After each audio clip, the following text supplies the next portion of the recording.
Hello friends, कैसे हैं आप सभी। उम्मीद करती हूँ बहुत अच्छे होंगे।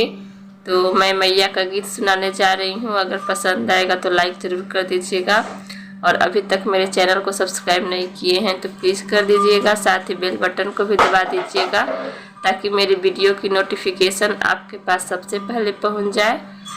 और मेरी तबीयत थोड़ी सी ख़राब है इसलिए आवाज़ थोड़ा ख़राब आएगा, तो प्लीज़ इग्नोर करिएगा।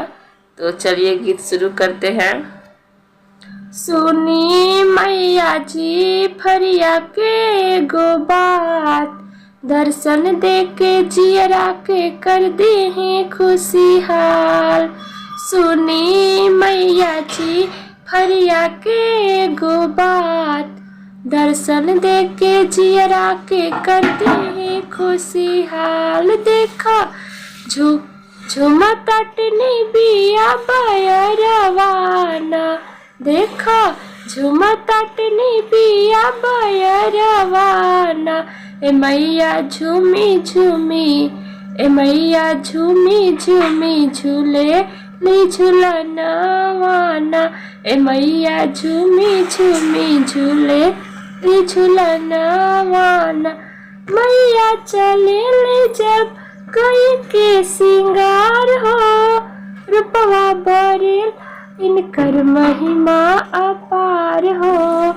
मैया चले ले जब कोई के सिंगार हो, रूपवा बरेल इनकर महिमा अपार हो। इनके उजेला दुनिया जहानवाना, इनके उजेला दुनिया जहानवाना। ए मैया झूमी झूमी, ए मैया झूमी झूमी झूले ली झूलना वाना।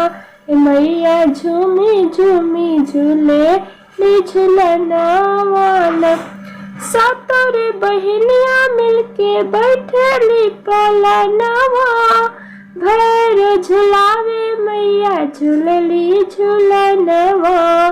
सातोरे बहनिया मिलके बैठली पलनवा, भैर झुलावे मैया झूलली झूलनवा। चमचम चमकेला मैया के ओहरवाना, चमचम चमकेला मैया के ओहरवाना।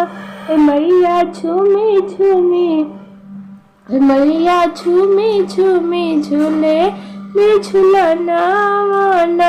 ए मैया झूमी झूमी झूले ले झूलना वाना। Thank you. गीत कैसा लगा कमेंट में ज़रूर बताइएगा। मिलते हैं नेक्स्ट वीडियो में, तब तक के लिए बाय।